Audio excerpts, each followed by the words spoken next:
Bienvenidos a todos a este nuevo video en el que vamos a ver las secciones 1.7 y 1.8 del apunte de cátedra correspondientes a operaciones con funciones. En este caso, la teoría correspondiente la vamos a ver del libro que vamos a usar a partir de ahora, que es el Larson, que está en la bibliografía. Vamos a ver un apartado, el tercer apartado, que está de las páginas 19 a la 26, donde ve funciones y gráficas. ¿Sí? De este pequeño apartado nosotros ya estuvimos trabajando con funciones con el manual, así que vamos a ver más que nada lo que son las propiedades de las funciones, la definición de función par-impar y la composición de funciones. Esas definiciones están detalladas además acá en el apunte de cátedra. Tenemos la definición f y g, dos funciones, la función dada por f compuesta con g en x es igual a f evaluado en g de x. Se llama función compuesta de f con g. El dominio de la composición de f compuesta con g es el conjunto de todas las x que están, ¿sí?, en el dominio de la g, es decir, en el dominio de la función que está dentro, y tales que el resultado de g de x está en el dominio de la f, ¿sí? En este caso vamos a tener que evaluar nuevamente el dominio porque muchas veces no va a coincidir ni con el dominio de la g ni con el dominio de la f. Bueno, por otro lado también vamos a tener la definición de función par e impar. Se dice que una función f igual a f de x es par si f en menos x es igual a f de x, ¿sí?, para todo x en el dominio de la función. Y la función y igual a f de x es impar si f de menos x es igual a menos f de x para todo x también en el dominio de la función. Por otro lado tenemos algunas propiedades. La suma de funciones pares es par, ¿sí?, porque si tenemos una función que es par quiere decir que f de menos x es igual a f de x, y si tenemos otra función, ¿sí?, son dos funciones que son pares. Si lo mismo pasa con la g, nos queda que g de menos x es igual a g de x. Entonces la suma f más g evaluado en menos x es, como es una suma de funciones, esto es igual a f de menos x más g de menos x, y como cada una de estas funciones es par, satisfacen la propiedad de que f de menos x y g de menos x es igual a f de x y g de x respectivamente. Y a su vez esto es igual a f más g de x, ¿sí? Entonces f más g es también una función par. De la misma forma se puede probar que la suma de funciones impares es también impar. Vamos a pasar al apunte del libro para ver algunos ejemplos y después ya vamos directamente a los ejercicios.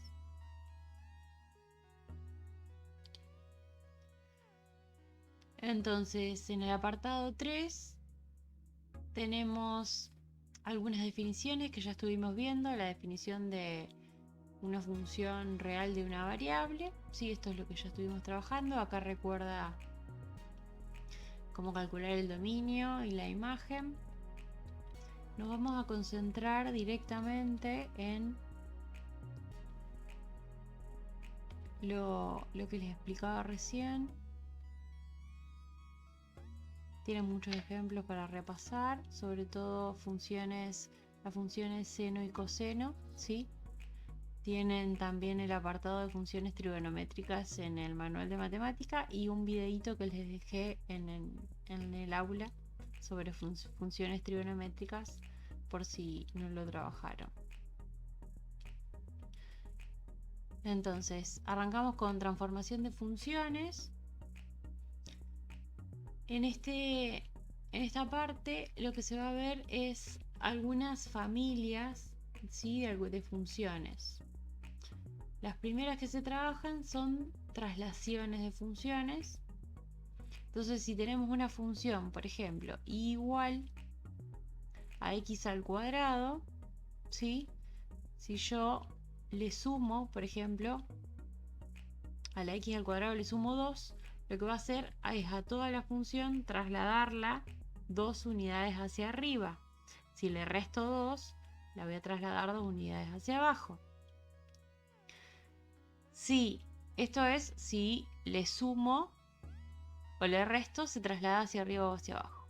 Ahora, si yo multiplico por menos 1, la transformación es una reflexión y lo que se hace es reflejar la gráfica de la función.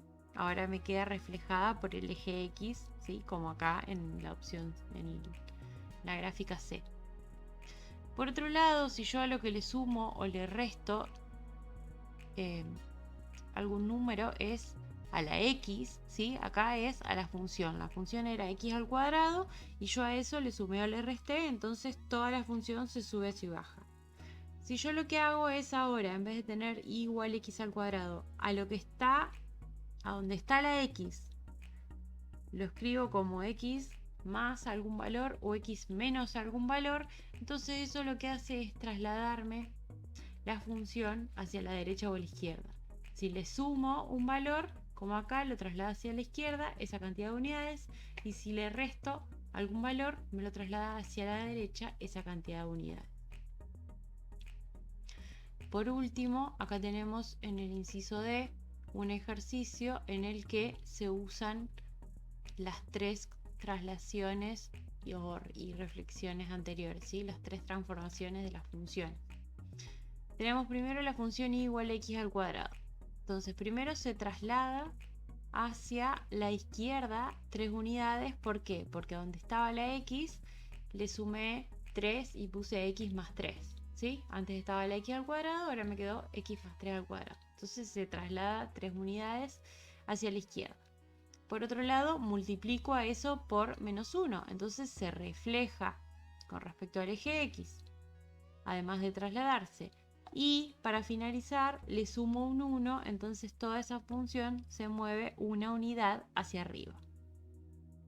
Estos son algunos ejemplos simplemente para que puedan tener una noción de algunas transformaciones de funciones. Pero acá tienen un cuadrito que es muy interesante, que les va a dar una guía, ¿sí?, para estas transformaciones básicas. Traslaciones horizontales a la derecha o a la izquierda, ¿sí?, lo que les decía, se suma o se resta. Traslaciones en verticales, también se suma o se resta, ¿sí?, a la función completa. Y reflexiones. Reflexiones con respecto al eje X, lo que veíamos, menos f de x. Con respecto al eje Y, es f de menos x. Y con respecto al origen, es menos f de menos x. Dentro de las clasificaciones de funciones, esto ya lo trabajamos en funciones polinómicas y el resto no lo vamos a ver. Lo que sí vamos a trabajar específicamente es lo que charlábamos recién, el concepto de función compuesta, ¿sí? Lo mismo, tenemos f y g, dos funciones, f compuesta con g es igual a f de g de x, ¿sí? Fíjense que se mantiene, si yo digo f compuesta con g, como que se mantiene el orden, es la f evaluada en g de x, ¿sí? Y el dominio, bueno, el dominio son todas las x que pertenecen al dominio de la g y que a su vez la g de x, los valores de g de x posibles están en el dominio de la f. Entonces, por ejemplo, tenemos en el ejemplo 4 tenemos la composición, una función f igual a 2x menos 3, y g de x es coseno de x. Entonces tengo que hacer las dos composiciones. Lo primero que voy a hacer es chequear que el dominio de ambas funciones es todos los reales. Entonces, como el dominio de ambas funciones es todos los reales, ¿sí? En este caso sí se va a mantener que la composición va a tener el mismo dominio. ¿Por qué? Porque en ninguna de las funciones hay una restricción, entonces cuando hagamos la composición tampoco va a aparecer ninguna otra restricción. Bueno, entonces si quiero hacer f compuesta con g, tengo que hacer la función f evaluada en g de x. Entonces, ¿qué quiere decir eso? G de x es coseno de x. Entonces tengo que hacer f evaluada en coseno de x. Entonces, ¿qué quiere decir eso? Miro f de x y a donde hay x, ahora tengo que poner coseno de x. Entonces esto me va a quedar 2 por coseno de x menos 3. Y eso es la composición, entonces, f compuesta con g. Ahora, si hago al revés, tengo que hacer g de f de x. Entonces, la f es 2x menos 3 y tengo que hacer g evaluado en 2x menos 3. G es coseno de x, entonces me queda coseno de 2x menos 3 y ahí obtuve la otra composición. Como les decía, el coseno y las funciones lineales como la f tienen dominio en todos los reales, entonces ambas composiciones tienen dominio en todos los reales. Algo importante para notar es que la composición de f con g, ¿sí? 2 coseno de x menos 3, es distinta a la composición de g compuesta con f, que es coseno de 2x menos 3. Por otro lado, tenemos las definiciones de función par-impar, que es lo que veíamos hace un ratito. Tenemos algunos ejemplos, ¿sí? La función x al cubo menos x en el inciso A y la función 1 más coseno de x en el inciso B. Para chequear si la función es par o impar, justamente lo que hago es evaluar la f en menos x y observar. Si me da como resultado f de x, la función es par. Si me da como resultado menos f de x, la función es impar. Y si no me da como resultado ninguna de estas dos opciones, la función no es ni par ni impar. Entonces, vamos a analizar el caso de la función f de x del inciso A. F de menos x es cambiar a la x por un menos x. Entonces nos queda f de x es x al cubo menos x. Nos queda menos x al cubo menos menos x. Esto es igual a, como la potencia de menos x es impar, esto nos queda menos x al cubo y acá nos queda menos por menos más x, ¿sí? Fíjense que si sacamos factor común, menos, a esto lo podemos escribir como x al cubo menos x y eso es exactamente menos f de x. Entonces, ¿qué es lo que provee?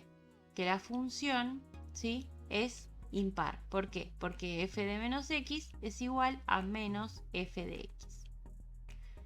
En el caso de la función b, ¿sí?, tenemos g de x igual a 1 más coseno de x.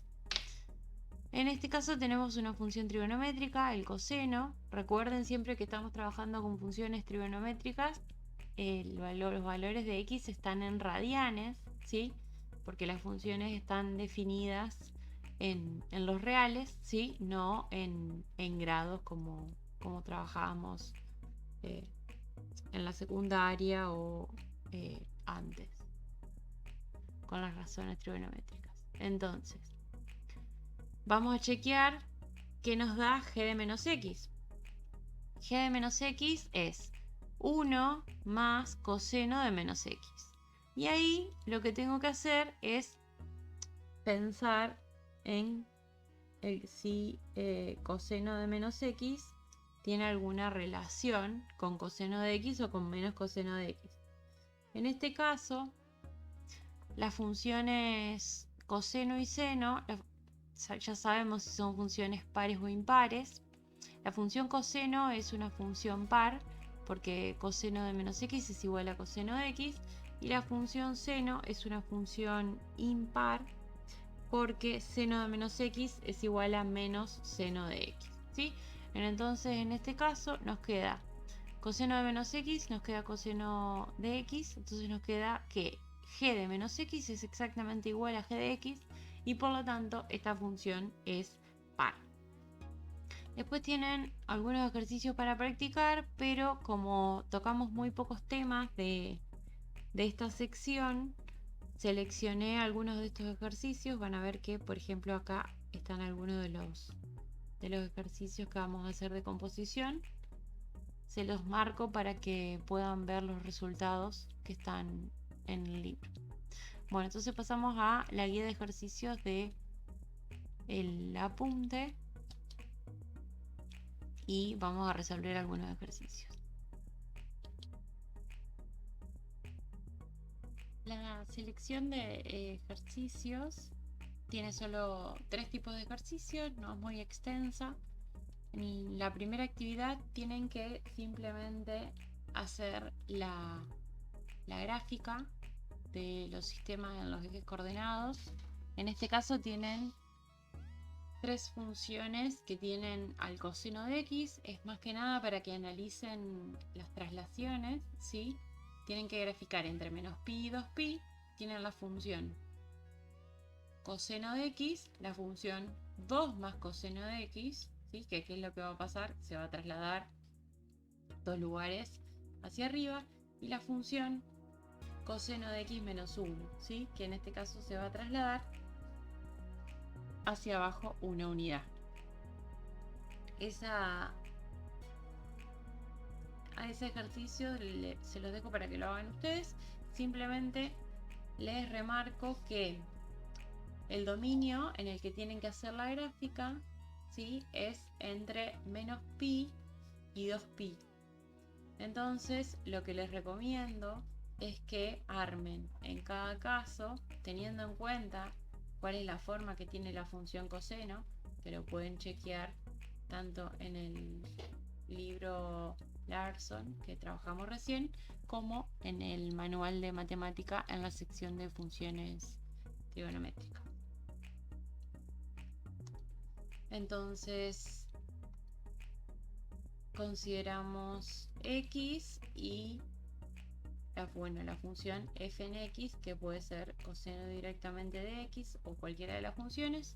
Les recomiendo que consideren menos pi sobre 2, 0, pi sobre 2, pi, 3 medios pi y 2pi. ¿Sí? Fíjense que estos valores son menos 180, menos 90, 0, 90, 180, 270 y 360 grados, ¿sí? En ese caso, chequen bien en qué está la calculadora, si está en grados o en radianes, para ver si ponen menos pi o menos 180. Bueno, entonces tienen para hacer estas gráficas. En el ejercicio 2 simplemente tienen que chequear si las funciones son pares, impares o ninguna de las dos opciones. Como recomendación general, lo que les sugiero es, en estos casos, por ejemplo, una opción es hacerlas distributivas y que les queden las funciones directamente polinómicas. Si ustedes ya tienen funciones polinómicas, van a poder chequear directamente, sin hacer el cálculo prácticamente, si las funciones son pares o impares. ¿Por qué? Porque si ustedes tienen una función polinómica en la que todas sus potencias son pares, ¿sí? Cuando ustedes hagan la función evaluada en menos x, como todas las potencias son pares, lo que va a pasar es que la función evaluada en menos x va a ser lo mismo que la función evaluada en x, entonces van a tener funciones que son pares, ¿sí? Igual que f de x, por ejemplo, si yo tengo f en x igual a 2 por x al cuadrado más 6x a la 4 menos 3x a la 0, que sería lo mismo que menos 3, ¿sí? X a la 0 es igual a 1. Entonces, acá tengo todas potencias pares. Si yo me fijo, f menos x, ¿quién es? Me va a quedar 2 por menos x al cuadrado, perdón, ahí, al cuadrado, más 6 por menos x a la 4, y esto es un menos 3, directamente no cambia. Bueno, como el menos x está elevado al cuadrado, esto es lo mismo que x al cuadrado, y el menos x a la 4 es lo mismo que x a la 4. Entonces esto efectivamente me quedó que es igual, ¿sí? F de menos x es igual a f de x. Entonces esta función, en la que todos sus exponentes son pares, me quedó que es una función par. Si tengo un polinomio en el que todas mis funciones son impares, bueno, va a pasar lo opuesto. Me va a quedar que todas las menos x elevado a un número impar, ¿sí? M, por ejemplo, si m es impar,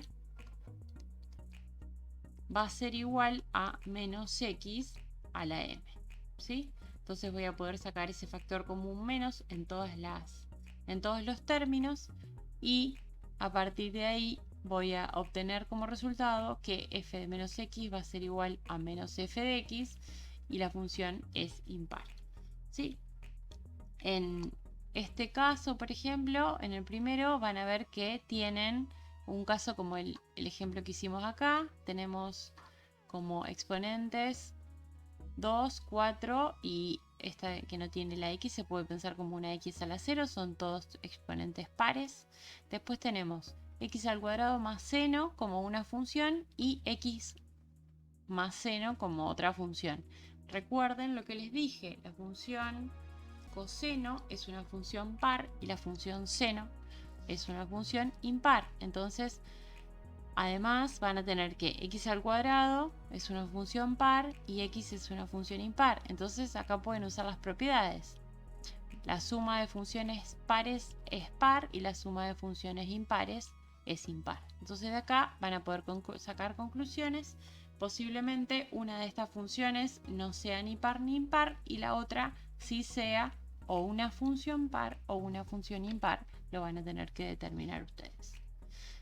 En este caso, fíjense, como les decía, que no tienen directamente la función expresada de forma polinómica, así que no van a poder sacar las conclusiones como acá con respecto a los exponentes. ¿Por qué? Por ejemplo, si yo miro el ejercicio D, así en principio veo que tengo la función s en x igual a x por menos x a la 4 más 5x a la 2.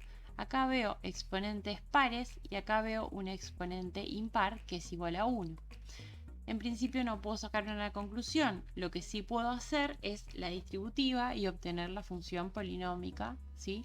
Me va a quedar x a la 1 por menos x a la 4 menos x a la 5 y x a la 1 por 5x al cuadrado más 5x a la 3. ¿Sí? Ahora sí veo que los dos exponentes son impares y por lo tanto la función s es impar. En los casos, como les decía, en las que una vez que resuelvo y me queda la función polinómica, tengo algunos exponentes pares y otros exponentes impares, entonces esa función no es ni par ni impar. Bueno, para finalizar vamos a hacer un ejercicio, ¿sí? No vamos a hacer ninguno de estos porque acá tienen para practicar, pero vamos a hacer uno similar y vamos a buscar las dos composiciones. Entonces, por ejemplo, vamos a hacer uno parecido al primero. ¿Sí? Este es un ejemplo, no es ninguno de los que tienen marcados para trabajar. Acá vamos a decir que f en x es igual a raíz de x y g en x es igual a x a la 4 más 2. ¿Sí? Entonces, lo primero que vamos a hacer es analizar cuál es el dominio de cada una de estas funciones. El dominio de la función f, ¿sí? Como tenemos una raíz, el dominio de f son todos los valores desde el 0 hasta el infinito. Y el dominio de la función g, por ser una función polinómica, son todos los reales. Entonces lo que vamos a hacer es calcular primero f compuesta con g. Entonces esto es igual a hacer f en g de x, ¿sí? Entonces tenemos que hacer f evaluada en x a la 4 más 2. ¿Qué es lo que nos da eso? Tengo que mirar la f y a donde está x tengo que poner x a la 4 más 2. Entonces acá lo que nos va a quedar es la raíz de x a la 4 más 2. Bueno, entonces sabemos que el dominio de esta composición tienen que ser, primero, tengo que tomar los valores de x que están en el dominio de la g, son todos los reales, así que ahí no hay ninguna restricción. Y después lo que tengo que ver es que la f esté bien definida para estos valores, es decir, evaluar si hay alguna restricción acá en esta función antes de simplificar cualquier cosa que quiera simplificar. En este caso tenemos la raíz, entonces tenemos que chequear que lo que está dentro sea mayor o igual que 0. Tenemos que ver que x a la 4 más 2 sea mayor o igual que 0. ¿Sí? Si yo quiero despejar, me queda que x a la 4 tiene que ser mayor o igual que menos 2. ¿Sí? Y en este caso, lo que debería darme cuenta es que tengo un número x, que puede ser cualquier real, evaluado a una potencia par. ¿Sí? Entonces, ¿esto qué va a hacer? Al evaluar cualquier número a una potencia par, esto va a hacer que el resultado sea un número mayor o igual que 0. ¿Sí? Si este número es mayor o igual que 0, siempre va a ser mayor o igual que menos 2. ¿Sí? Eso quiere decir que estas desigualdades se satisfacen para cualquier x.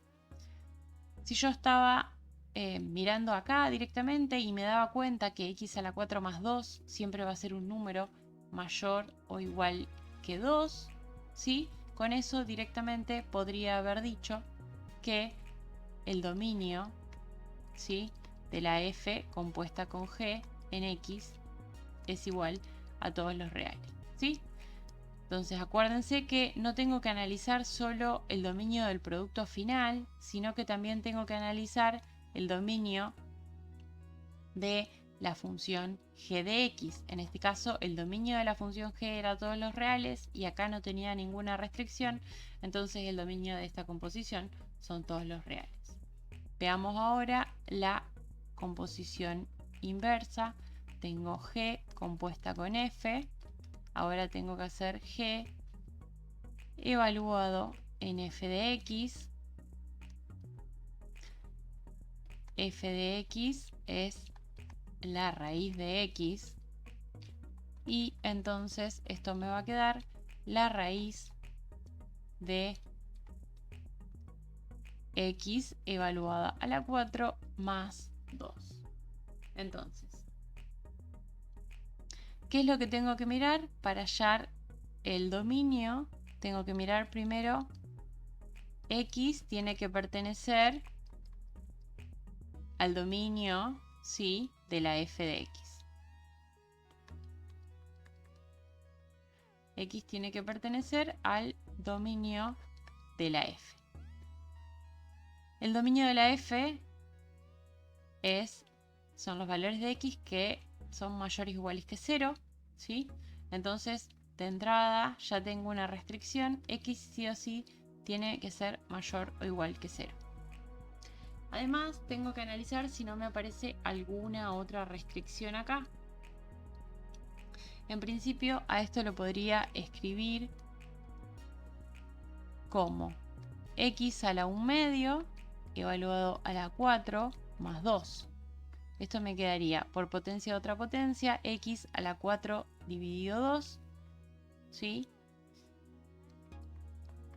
Más 2, y x a la 4 dividido 2 es x a la 2 más 2, ¿sí?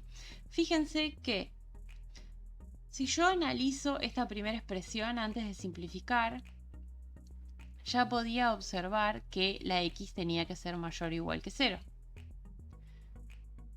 Pero, y no hay ninguna otra restricción, pero si yo me olvido de esta parte, resuelvo, simplifico y llego a que g compuesto con f, ¿sí?, en x es igual a x al cuadrado más 2, me quedaría que el dominio de esta nueva función, ¿sí?, serían todos los reales, ¿sí? Esto sí sería correcto si esta fuera una función h cualquiera. Pero acá, como tengo una composición de funciones, tengo que acordarme que tengo una restricción, ¿sí? La función primero tiene que estar en el dominio de la f. Entonces, de entrada ya sé que tiene que ser mayor o igual que 0, que es algo que puedo corroborar cuando termino de hacer la composición y me sigue quedando la raíz de x, ¿sí? Entonces, como comentario, acuérdense de, antes de hacer cualquier tipo de simplificación en la composición, escribir bien quién es el dominio de la función, ¿sí? Entonces acá, como la única restricción era esa raíz, me queda que el dominio de g compuesta con f es el conjunto de todas las x mayores o iguales que 0, es decir, el intervalo desde 0 hasta infinito. Bueno, con esto termina el video de esta sección. Cualquier consulta la vemos en la clase sincrónica de consulta o en el foro de consultas.